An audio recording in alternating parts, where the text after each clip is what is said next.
खेल के इतिहास में कुछ ऐसे नाम हैं जो प्रकाश स्तंभ की तरह चमकते हैं। वे नाम अपनी असाधारण प्रतिभा के लिए नहीं बल्कि उस खेल के परिदृश्य को बदलने के लिए आज भी रोशन है। उन्होंने खेल का हिस्सा होते हुए न केवल देश के लिए शानदार पारी खेली बल्कि देश के लोगों को खेल से जुड़ने के लिए खूब प्रेरित भी किया। ऐसे ही एक महान खिलाड़ी रहे हॉकी के जादूगर मेजर ध्यानचंद। नमस्कार दोस्तों, हमारे चैनल स्पोर्ट्स न्यूज में आपका बहुत बहुत स्वागत है।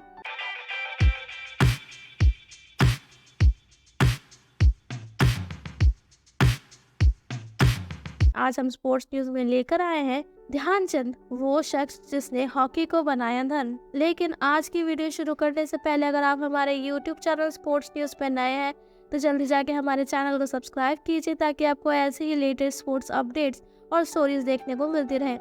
तो बिना किसी देरी के आज की वीडियो शुरू करते हैं। ऐसा कहा जाता है कि ध्यानचंद को हॉकी के जादूगर की उपाधि एडॉल्फ हिटलर ने दी थी। आइए जानते हैं क्या है इसके पीछे की कहानी। ध्यान सिंह कैसे बने ध्यानचंद? एडॉल्फ हिटलर ने ध्यानचंद को ऐसा क्या ऑफर किया कि उन्होंने हिटलर को सबके सामने ये कह दिया कि भारत बिकाऊ नहीं है। मेजर ध्यानचंद को हॉकी का प्राया भी कहा जाता है। वह हॉकी का हिस्सा होने के साथ साथ एक ऐसे प्रतीक है जिन्होंने खेलों को अभूतपूर्व ऊंचाइयों तक पहुंचाया और अपने जीवन काल में ही एक सच्चे दिग्गज खिलाड़ी बन गए। 29 अगस्त 1905 को भारत के इलाहाबाद में ध्यानचंद का जन्म एक साधारण परिवार में हुआ। हालांकि साधारण परिवार में जन्म होने के साथ ही अपने शुरुआती दिनों में से लेकर वैश्विक खेल जगत में एक मशहूर और महान हॉकी प्लेयर बनने तक की यात्रा असाधारण से कम नहीं है। इंडिया में हॉकी के इतिहास की जब जब बात होती है उसमें ध्यानचंद का नाम हर किसी की जुबान पर आ ही जाएगा। मेजर ध्यानचंद एक ऐसा नाम है जिसने हॉकी में अपने शानदार प्रदर्शन से देश का नाम पूरे विश्व में अमर कर दिया। यूं ही नहीं, ध्यानचंद को हॉकी का जादूगर कहते हैं।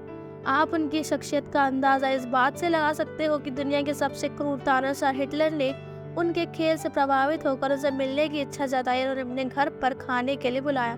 ध्यानचंद एक ऐसे खिलाड़ी थे कि उनके मैदान में उतरते ही विपक्षी टीम में एक डर सा बैठ जाता था। ये डर जायज भी था क्योंकि मैदान में आते ही वे गोलों की बारिश कर देते थे। सामने वाले को सोचने तक का मौका नहीं देते थे उनकी अगली चाल क्या है। मेजर ध्यानचंद ने भारत को ओलंपिक में 3 बार गोल्ड मेडल जिताए हैं। उन्होंने अपने हॉकी करियर में इतने गोल किए हैं जितना एक व्यक्ति अगर पूरी जिंदगी में भी खेलेगा तब भी नहीं कर पाएगा। उनकी इस अविश्वसनीय खेल ने उन्हें पूरी दुनिया में उन्हें बहुत कम समय में प्रचलित कर दिया। हम राष्ट्रीय खेल दिवस भी ध्यानचंद जी की जयंती के रूप में मनाते हैं। आज हम मेजर ध्यानचंद जी के जीवन कहानी के जरिए आपको उनकी जिंदगी के बारे में और उनकी सफलता के बारे में बताएंगे। हॉकी के जादूगर की कहानी हम सभी के लिए प्रेरणा का एक जरिया है। इस कहानी को पूरा जरूर देखें। ध्यानचंद का जन्म 29 अगस्त 1905 को इलाहाबाद उत्तर प्रदेश में हुआ। इनके पिता Sameshwar Singh British Indian army में सूबेदार की पोस्ट पर थे और आर्मी के लिए हॉकी खेलते थे। आप कह सकते हैं कि हॉकी इनके खून में ही थी। पिता आर्मी में होने के कारण इनका बार बार तबादला होता रहता था जिससे ध्यानचंद की पढ़ाई 6ठी कक्षा तक ही हो पाई। लेकिन ध्यानचंद ने इस बात का कभी हॉकी पर कोई असर नहीं आने दिया। बचपन से ही ध्यानचंद का मन पढ़ाई में कम और हॉकी खेलने में ज्यादा रहता था। बचपन में ध्यानचंद अपने दोस्तों के साथ पेड़ की डाली से हॉकी बनाकर और कपड़े की बॉल बनाकर खेला करते थे। एक बार जब वे अपने पापा के साथ हॉकी का एक खेल देखने गए तब विपक्षी टीम को हारता हुआ देख बोल पड़े कि अगर मैं इस टीम में होता तो इसका परिणाम कुछ और होता। ये बात वहाँ खड़े अफसर ने सुन ली और उनको खेल में जाने की अनुमति दी और देखते ही देखते ध्यानचंद ने 4 गोल करके वहाँ के सभी दर्शकों को आश्चर्यचकित कर दिया क्योंकि उस समय ध्यानचंद की उम्र मात्र 14 साल की थी। उनकी इस अनोखी प्रतिभा को देखकर 16 साल की उम्र में सेना में भर्ती कर लिया गया और फिर तब से वे सेना की तरफ से हॉकी खेलने लगे। अगर अभी तक की कहानी आपको पसंद आ रही हो तो इस वीडियो को ज्यादा से ज्यादा लाइक और शेयर करना ना भूलिएगा। ध्यान सिंह से ध्यानचंद बनने के पीछे का मजेदार किस्सा। दिन में आर्मी की ड्यूटी होने के कारण ध्यानचंद रात में प्रैक्टिस करते थे, लेकिन रात को भी एक समस्या थी, लाइट का ना होना। ऐसे में ध्यानचंद चांद की रोशनी में प्रैक्टिस करते थे जिस कारण उनके दोस्त उन्हें चंद बुलाने लगे और तभी से उनका नाम ध्यानचंद हो गया। शुरुआती दौर में उनके हॉकी का खेल सिर्फ सेना हॉकी तक ही सीमित था, लेकिन किस्मत को कुछ और ही मंजूर था। 21 वर्ष की उम्र उन्हें हॉकी मैच के लिए न्यूजीलैंड जा रही भारतीय टीम में चुना गया। इस मैच में भारत 21 में से 18 मैच जीते। इस 21 मैचों में भारत ने कुल मिलाकर 192 गोल किए जिसमें से 100 गोल अकेले मेजर ध्यानचंद ने करे थे। ध्यानचंद के इस खेल में बेहतरीन प्रदर्शन के लिए उन्हें लांस नायक के पद से प्रमोशन कर दिया गया। 1928 ओलंपिक में मेजर ध्यानचंद का कमाल। ध्यानचंद को 1928 में एम्स्टर्डम में हो रहे ओलंपिक में पहली बार देश का रिप्रेजेंटेशन करने का मौका मिला।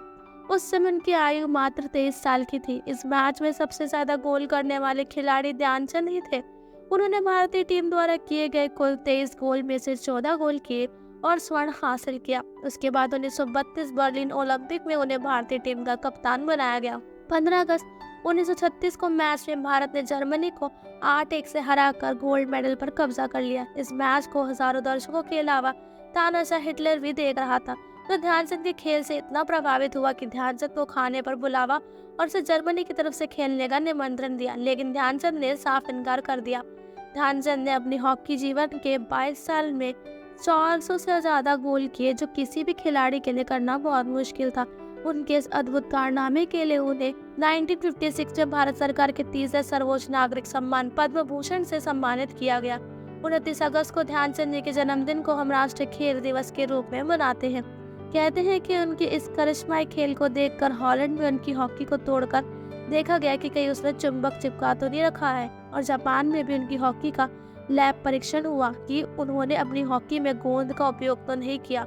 इतना अद्भुत खिलाड़ी जो अपने देश के प्रति इतना समर्पित हो, ऐसे लोग सदियों में एक ही बार आते हैं और ऐसे वीरों को हमारा नमन है। मेजर ध्यानचंद जी की कहानी इस बात का सबूत है कि अगर आपको किसी चीज में या किसी फील्ड में एक्सीलेंट बनना है तो आपको अपने काम की प्रैक्टिस बार बार करनी होगी।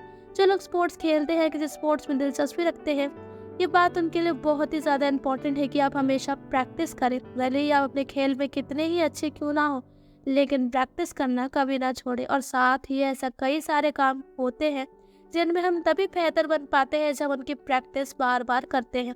इसलिए हमेशा सीखते रहें और प्रैक्टिस करते रहें। तो ये थी हमारी आज की कहानी, ध्यानचंद जी, वो शख्स जिसने हॉकी को बनाया धर्म। आज की वीडियो आपको कैसी लगी है कमेंट सेक्शन में ज़रूर बताइएगा। साथ ही साथ वीडियो पसंद आई हो तो उसे लाइक और चैनल को सब्सक्राइब करना ना भूलिएगा। तो फिर मिलते हैं ऐसे ही स्पोर्ट्स रिलेटेड न्यूज़ और स्टोरीज के साथ। तब तक के लिए आज की वीडियो देखने के लिए आप सभी का बहुत बहुत धन्यवाद।